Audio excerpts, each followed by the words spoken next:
जय श्री कृष्णा। आज आप सभी का दिन शुभ हो। आज दिनांक है 23 अप्रैल और दिन है बुधवार। आज वैशाख मास का 11वां दिन है और आज आप सुनेंगे 11वें दिन का महात्म्य। बुधवार के दिन भगवान गणेश जी को समर्पित होता है और अगर इस दिन श्रद्धा और मन से श्री गणेश अथर्वशीष पाठ का श्रवण या पठन किया जाए तो भगवान गणेश जी की कृपा सदैव बनी रहती है। अब सुनिए आज का महात्म्य। इससे पहले की कथा में आपने सुना कि जब भगवान ने अपनी सखी को आज्ञा दी कि जाकर वे खुद देखे कि वे कन्या इस प्रशंसा के योग्य है या नहीं, क्योंकि वे अद्वितीय और अनुपम रूप और लावण्य से भरपूर थी। तब कुंडबालिका सखी देवाजी देव भगवान को प्रणाम करके गुंजा के दाने के समान लाल रंग वाले घोड़े पर सवार हुई और उनके बताए हुए मार्ग पर चल दी। रास्ते में तरह तरह के हिरण, पक्षियों और वृक्ष लताओं को देखती हुई और बार बार प्रसन्न होती हुई वह आरिणी नदी के पश्चिम तट पर जा पहुंची। वह स्थान बहुत सारे वृक्षों से हरा भरा था। वहां अगस्त्येश्वर के समीप अपने लाल घोड़े से उतरकर वह कुंडमालिका स्नान और जलपान करके फिर नदी के तट पर ही विश्राम करने लगी। इतने में ही राजभवन से बहुत सारी स्त्रियां देवता के समीप वहां आई और वे सबके सब पद्मावती की सखियां थी। उन्हें देखकर वकील मालिका उनके पास गई और इस प्रकार बोली, हे सुंदरियों, तुम सब कौन हो? तुम्हारे आभूषण और हार तो बड़े विचित्र है। तुम कहाँ से आई हो और तुम इस स्थान पर आने का उद्देश्य क्या है? उसकी बात सुनकर सखियों ने मंद मंद मुस्कुराते हुए कहा, हम आकाश राज की रंगवास में रहने वाली स्त्रियां और महाराज की पुत्री पद्मावती की सहेलियां हैं। एक दिन राजकुमारी को आगे करके हम वन में गई थी। वहां उनके लिए फूल तोड़ती हुई सभी सखियां एक वृक्ष के नीचे जाकर बैठ गई। वहीं हमें एक सुंदर पुरुष के दर्शन हुए। उनके श्री अंगों की कांति इंद्र नीलमणि के समान थी। उनका वृक्ष स्थल लक्ष्मी जी का निवास जान पड़ता था। मुख पर मंद मंद मुस्कान की छटा छा रही थी। दोनों भुजाएं बहुत ही सुंदर, विशाल और हष्टपुष्ट थी। तटीय प्रदेश में शुद्ध पीताम्बर शोभायमान था। उन्होंने एक हाथ में स्वर्णमय धनुष और दूसरे में बाण धारण कर रखा था। मस्तक पर उनके सोने का मुकुट भी चमक रहा था। वे हार, भुजबन आदि आभूषणों से विभूषित थे। उन्हें देखकर स्वर्ण छत्र गौर वर्ण वाली हमारी कमल नयनी सखी पद्मावती सहसा बोल उठी कि देखो। तब हम सब सखियां उन्हीं की ओर देखने लगी। इतनी में वो शीघ्र ही वहां से चले गए। उनके चले जाने पर हमारी सखी पद्मावती मूर्छित हो गई। उसे उसी अवस्था में हम राजभवन में लेकर गए। पुत्री की ऐसी अवस्था देखकर महाराज ने ज्योतिषियों से पूछा कि हे गुरुवर, मेरी पुत्री की ऐसी दशा का फल तो बताइए। तब बृहस्पति जी के समान विद्वान ब्राह्मण ने मन ही मन सभी ग्रहों को विचार कर कहा कि राजन, कोई उत्तम पुरुष आपकी कन्या के पास आया था। उसे ही देखकर राजकुमारी जी मूर्छित हो गई है। उसे के साथ पद्मावती का विवाह संपन्न होगा। राजा से ऐसा कहकर ज्योतिषी जी अपने घर चले गए। तब आकाश राज ने वैदिक ब्राह्मणों को बुलाकर आदरपूर्वक कहा कि ब्राह्मणों, आप सभी देव मंदिर में जाकर वेद मंत्रों के साथ शंकर जी का महाअभिषेक कीजिए। उनको ऐसा आदेश देकर महाराज ने फिर हमें बुलाया और इस प्रकार कहा कि कन्याओं, तुम भगवान के वहां अभिषेक की सामग्री जुटाओ। राजा के यह आज्ञा पाकर ही हम सब सखियां यहाँ देव मंदिर में आई हैं। हे शुभागे, अब तुम भी हमें अपना परिचय दो और कहाँ से और किस काम से तुम यहाँ आई हो, या फिर कहीं और जाने का विचार है? लगता है इस दिव्य अशु पर अरुण होकर तुम देवलोक से आई हो। सखियों की इस प्रकार पूछने पर वकुंडमालिका को बड़ा हर्ष हुआ। उसने मधुर वाणी में कहा कि मैं वेंकटाचल से इस घोड़े पर सवार होकर आई हूँ और महारानी धरणी देवी से मिलना चाहती हूँ। क्या राजभवन में महारानी के दर्शन हो सकते हैं? उसकी यह बात सुनकर उन कन्याओं ने कहा, शुभ है, अब तुम हमारे साथ धरणी देवी का दर्शन कर सकती हो। तब वकुंडमालिका उन कन्याओं के साथ राजभवन में आई। उधर धरणी देवी ने अंतर पर जाकर अपनी पुत्री से कहा कि बेटी, मैं तुम्हारा कौन सा कार्य करूं? तुम्हें कौन प्रिय वस्तु लगती है? माता के इस प्रकार पूछने पर मनस्वी कन्या पद्मावती ने मंद स्वर में कहा, अम्बे, संसार में जो सबसे अधिक नैन अभिराम है, नैनों को सुख देने वाला है, साधु संत के मन को भी जो परम प्रिय लगता है, ब्रह्मा आदि देवता भी जिनके दर्शन के लिए झलकते हैं, जो सबसे महान और सर्वत्र व्यापक है, तेजस्वी पदार्थ में भी सबसे अधिक तेजस्वी है, देवताओं का भी देवता है, श्रेष्ठ भक्तों को ही जो इस लोक में सुलभ है और अभक्तों को जिसकी कभी प्राप्ति ही नहीं होती, उसी वस्तु में मेरा मन लग रहा है। माते, वो भक्तों को सभी कामनाएं देने वाला है, आप मेरे लिए उस वस्तु की खोज कराइए। तब धरणी देवी बोली, सुलोचनी, जरा उसके भक्तों का लक्षण तो बतलाओ जिसके लिए वो संसार में सुलभ है। पद्मावती कहने लगी, उनका मनोरम लक्षणों का वर्णन करती हूँ माते, सुनो। वे वेदों के स्वाध्याय में तत्पर होकर सदा वैदिक धर्म का अनुष्ठान करते हैं, सत्य बोलते हैं, दूसरों के दोषों को कभी नहीं देखते, पराई निंदा से सदा दूर रहते हैं, दूसरों के धन का अपहरण नहीं करते, पराई स्त्रियां चाहे कितनी ही सुंदर क्यों ना हो, वो न तो उनकी याद करते हैं और न ही उनकी ओर देखते हैं और न ही कभी उनका स्पर्श करते हैं। ऐसे सदाचारी महात्माओं को ही आप वैष्णव जानिए, जो सब प्राणियों के प्रति दया भाव से युक्त होकर सबके हित में लगे रहते हैं और देवेश्वर श्री विष्णु के गुणों का गान करते हैं। उनको निश्चय ही भगवान का भक्त समझो। जिस किसी वस्तु से जो संतुष्ट रहते हैं और अपनी ही स्त्री के प्रति अनुराग रखते हैं, राग भय और क्रोध से सदा दूर रहते हैं, उन पुरुषों को आप भगवान विष्णु का भक्त जानो। जो ऐसे लक्षणों से युक्त है वे ही वैष्णव माने गए हैं और ऐसे सदाचारी भक्तों को ही उन परमात्मा की प्राप्ति होती है। उन्हीं परमेश्वर में माते मेरा प्रेम हो गया है, मेरा मन बस उन्हीं से मिलना चाहता है। माँ, मैं भगवान विष्णु के सिवा किसी और वस्तु की इच्छा ही नहीं है। मैं भगवान श्याम सुंदर का ही स्मरण करती रहती हूँ, उन्हीं के हरि अच्युत आदि नाम लिया करती हूँ और उन्हीं के सहारे ये जीवन धारण कर रही हूँ।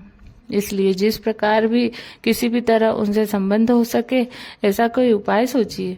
माता से ऐसा कहकर दयनीय दशा को दे पहुंची कमल के समान मुख वाली पद्मावती चुप हो गई। पुत्री की यह बातें सुनकर धरणी देवी यह सोचने लगी कि भगवान विष्णु अब कैसे प्रसन्न होंगे। उसी समय अगस्त्येश्वर की पूजा करके पूर्वोक्त कन्या ने वकुल मालिका के साथ धरणी देवी के दर्शन करने के लिए आई। महारानी धरणी ने घर पर पधारे ब्राह्मणों को उत्तम भोजन देकर उनका स्वागत सत्कार करके वस्त्र और आभूषणों से पर्याप्त दक्षिणा दी और अपने मनोरथ की सिद्धि के लिए आशीर्वाद लेकर सत्सम्मान उन्हें सभी को विदा कर दिया। उसके बाद वहां आई मनुष्यनी कन्याओं से पूछा कि ये श्रेष्ठ कन्या कौन है, तुम लोगों से इसका साथ कहाँ हुआ है और इस राजभवन में ये किस लिए आई है, मुझे तो ये कोई पूजनीय देवी लग रही है। तब कन्याएं बोल पड़ी कि महारानी जी, ये देवी वास्तव में दिव्यांगना है और किसी कार्य से ही आपके पास आई है। देवालय में भगवान शंकर के पास ही हमें यह मिली है। हमारे पूछने पर इसने बताया कि मैं पूजनीय महारानी जी से मिलना चाहती हूँ। तब हमने कहा कि तो तुम हमारे साथ चलो, हम महारानी जी की दासियां हैं और अभी राजमहल में ले चलेंगे। इसी प्रकार ये आपके पास आई है, अब आप ही पूछ लीजिए कि इनके आने का उद्देश्य क्या है। तब धरणी देवी ने पूछा कि तुम कौन हो और कहाँ से आई हो, मुझसे तुम्हें क्या काम है, सच सच बताइए। तब वकुल मालिका बोली, महारानी मैं वेंकटाचल से आई हूँ, मेरा नाम वकुल मालिका है। मैं हमारे स्वामी भगवान नारायण सदा श्री वेंकटाचल में निवास करते हैं। एक दिन वे हंस के समान श्वेत और मन के समान वेगशाली अश्व पर सवार होकर वेंकटगिरी के पास वन में शिकार खेलने के लिए गए और वहां एक वन से दूसरे वन में घूमते हुए आरणी नदी के तट पर जा पहुंचे। वहां पर घोड़े से उतरकर वे नदी के सुंदर तट पर घूमने लगे। उसी समय उन्होंने फूल तोड़ती हुई कुछ सुंदरी कन्याओं को देखा। उनके बीच में एक तनवंगी कन्या भी थी, जो लक्ष्मी जी के समान ही स्वर्ण गोरी और अत्यंत मनोहर थी। इस कन्या के प्रति भगवान का मन अनुरक्त हो गया, मोहित हो गया उस कन्या को प्राप्त करने की इच्छा से फिर श्री हरि ने उन कन्याओं से पूछा कि यह सुंदरी कन्या कौन है। कन्याओं ने उत्तर दिया कि महात्मा ये कन्या है। इतना सुनकर वो घोड़े पर सवार हो गए और बड़ी तेजी से अपने निवास स्थल की वेंकटाचल की ओर जा पहुंचे। वहां स्वामी पुष्करणी के किनारे अपने धाम में प्रवेश करके भगवान ने मुझे बुलाया और कहा कि सखी वकुल मालिके, तुम आकाशराज के नगर में जाकर महाराज के अंतपुर में प्रवेश करो और महारानी धरणी से मिलकर कुशल प्रश्न पूछने के बाद उनकी सुंदरी पुत्री पद्मालया को मेरे लिए मांग लो और राजा का मनोभाव जानकर उनकी जो भी इच्छा हो वो जानकर शीघ्र ही लौट कर आ जाओ। महारानी, भगवान की इसी आज्ञा होने पर मैं आपके महल में आई हूँ। अब आप मंत्री सहित महाराज से सलाह करके आपको जो भी उचित जान पड़े वैसा कीजिए।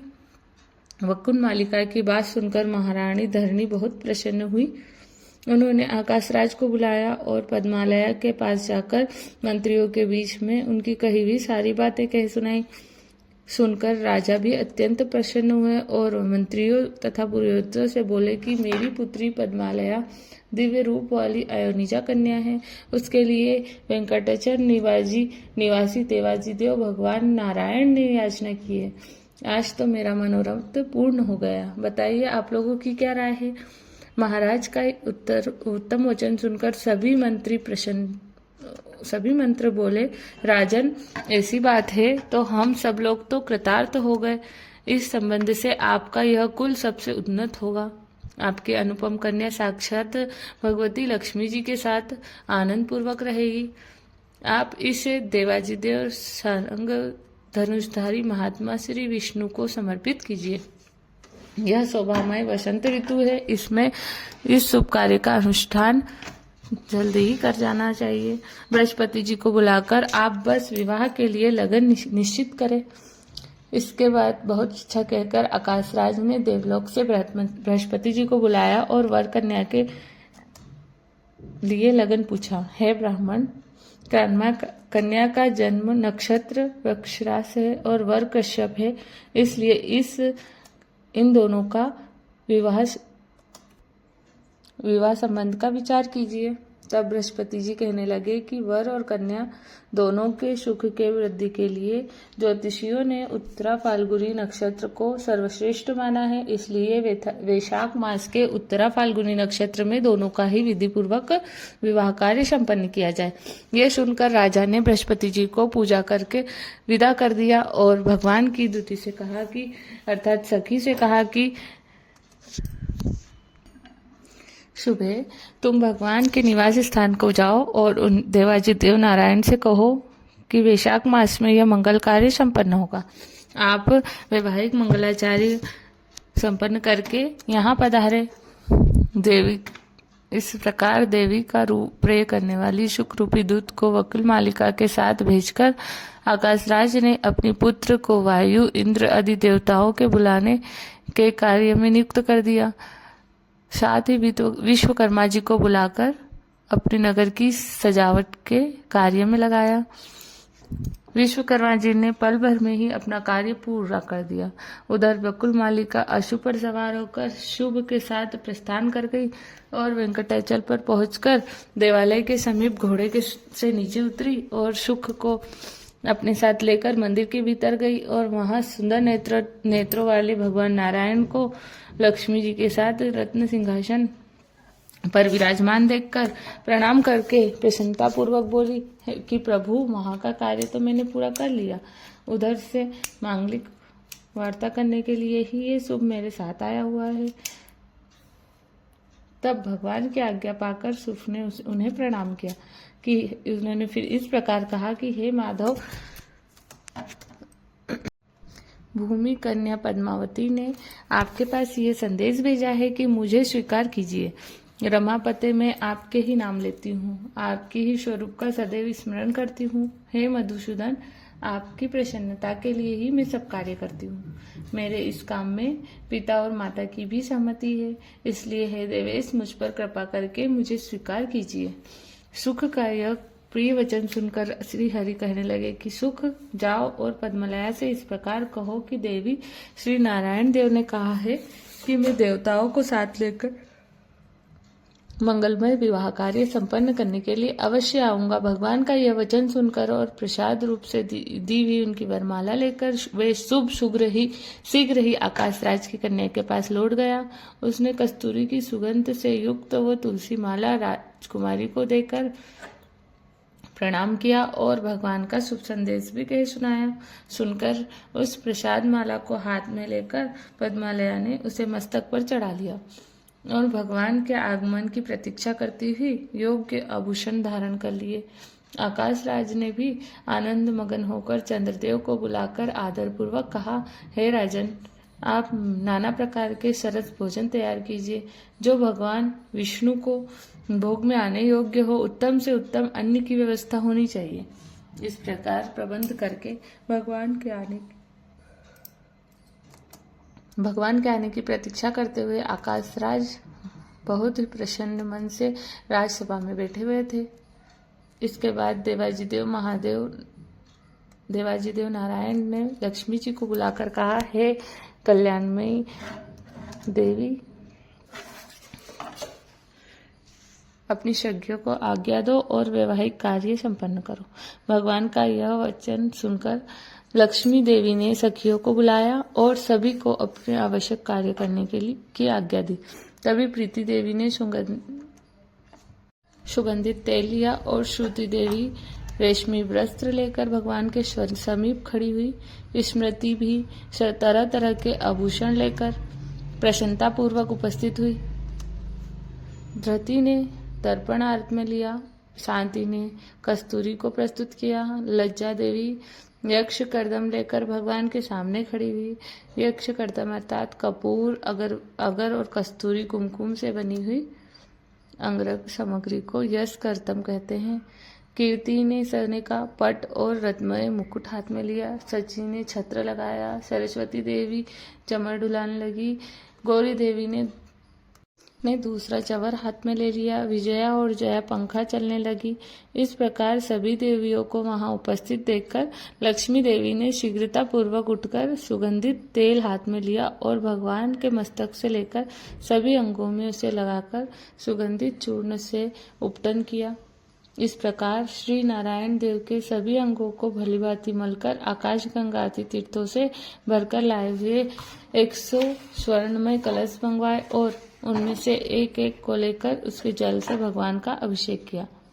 इसके बाद सुनहरे रंग के सुगंध युक्त चंदन से भगवान के अंग में से लेप लगाया। फिर उनकी कमर में रेशमी पीताम्बर बांधकर उसमें करदनी पिना दी और मस्तक पर मुकुट रखा। अन्य आभूषणों से भी विभिन्न अंगों को विभूषित कर दिया। उनके सभी उंगलियों में लक्ष्मी जी ने दिव्य सोने की अंगूठियां पिना दी। इसके बाद धरती देवी ने भगवान के समीप जाकर दर्पण दिखाया। दर्पण देखकर देवाजी देव विष्णु ने स्वयं ही उर्व मुग्र धारण किया। इसके बाद वे लक्ष्मी जी के साथ गरुड़ पर आरूढ़ हो गए। इसी समय श्री ब्रह्मा, महादेव जी, इंद्र, वरुण, यम और कुबेर उनकी सेवा में उपस्थित हुए। इन सभी देवताओं, वशिष्ठ आदि मुनीश्वरों, सनकादिक मुनियों और अन्य भगवत भक्तों के साथ भगवान विष्णु नारायणपुर को गए और उस समय भगवान विष्णु के समीप देवताओं के नगाड़े बजने शुरू हो गए। मुनिगण वेद मंत्रों का जाप करते हुए भगवान के पीछे पीछे चल रहे थे। भगवान के साथ सभी देवता और विश्वक सेना आदि पार्षद चल रहे थे। नकुलमाला अधिक सखियां रथों में बैठकर गई। इस प्रकार भगवान ने बारात लेकर आकाशराज के सजे सजाए नगर में प्रवेश किया। आकाशराज ने देखा कि भगवान आ गए और पुत्री पद्मावती भी अरावत पर बैठकर समस्त पुरी की परिक्रमा कर गोपुर द्वार को आ पहुंची है। तब वे वर वधू को साथ लेकर भाई बंधुओं के साथ भगवान का दर्शन करते हुए उठकर खड़े हो गए और भगवान ने अपनी कंठ में पड़ी हुई माला हाथ में लेकर पद्मलया के गले में डाल दी और पद्मलया ने बेला के फूलों का गजरा लेकर भगवान के कंठ में पहना दिया। ऐसा करके वे दोनों ही सवारी से उतर गए और थोड़ी देर पेड़ पर खड़े होने के बाद सुंदर गृह में प्रवेश किया। उनके साथ ब्रह्मा आदि देवताओं का समुदाय भी था। ब्रह्मा जी ने अंकुरारोपण द्वारा मंगलसूत्र बंधन से लेकर लाज होम तक की सभी वैवाहिक विधि संपन्न कराई। फिर व्रत पालन की आज्ञा लेकर पद्मलाया और श्री हरि ने पृथक पृथक चयन किया। पुनः चौथे दिन चतुर्थी कर्म आदि सारे कार्य पूरे करके चतुर्मुख ब्रह्मा जी ने आकाशराज की अनुमति लेकर दोनों देवियों के साथ भगवान को व्रत पर गरुड़ पर बिठा दिया और देवताओं के साथ वहां से चलने की तैयारी की। तब आकाशराज ने इंद्र आदि देवताओं के साथ अपनी पुत्री और दामाद का प्रिय करने के लिए सोने की कढ़ाई में अगेनी के चावल, मूंग से भरे हुए अनेक पात्र और सैकड़ों घी के घड़े उपहार में दिए। हजारों घड़े दूध और दही से भरे हुए अनेकों बर्तन, आम, केला और नारियल के दिव्य फल, आंवले, कुष्मांड, राजकदली के फल, कटहल, बिजोला, नींबू, शक्कर से भरे हुए घड़े, सोना, मणि, मोती, करोड़ों रेशमी वस्त्र, हजारों दास दासी, करोड़ों गायें और हंस, चंद्रमा के समान सफेद रंग के 10,000 घोड़े और सदा उन्मत्त रहने वाले 100 से अधिक ऊंचे ऊंचे हाथी, ये सारी वस्तुएं भगवान विष्णु को भेंट करके आकाशराज उनके आगे खड़े हो गए। पद्मावती और लक्ष्मी देवी के साथ वेंकटनाथ भगवान विष्णु उपहार की भेंट की वे सभी सामग्री देखकर बड़े प्रसन्न हुए और अपने ससुर से बोले, हे राजन, इस समय आप मेरे गुरु हैं, आपको जो भी इच्छा हो मुझसे वर मांग लीजिए। भगवान की यह बात सुनकर आकाशराज कहने लगे, देव, आप इस संसार में आपकी अनन्य सेवा ही मेरा द्वारा होती रहे, मेरा मन आपके चरणान बिंदु में रमता रहे और आप में मेरी निरंतर भक्ति बनी रहे, बस मुझे इतना सा ही वरदान दीजिए। श्री भगवान बोले, हे राजन, आपने जो कुछ कहा है वे सब पूर्ण होगा। इसके बाद ब्रह्मा आदि देवताओं ने और शुक आदि मुनिगणों ने भगवान पुरुषोत्तम की स्तुति की। फिर ब्रह्मा आदि देवताओं का यथायोग्य सत्कार करके श्री हरि ने उन्हें स्वर्ग लोक में जाने के लिए प्रसन्नता पूर्वक आज्ञा दे दी। उन सबके चले जाने पर भगवान नारायण स्वामी पुष्करणी के तट पर लक्ष्मी देवी और पद्मावती के साथ अपने दिव्य धाम में रहने लगे। हरे कृष्णा, जय श्री कृष्णा। आज के अध्याय में बस इतना ही।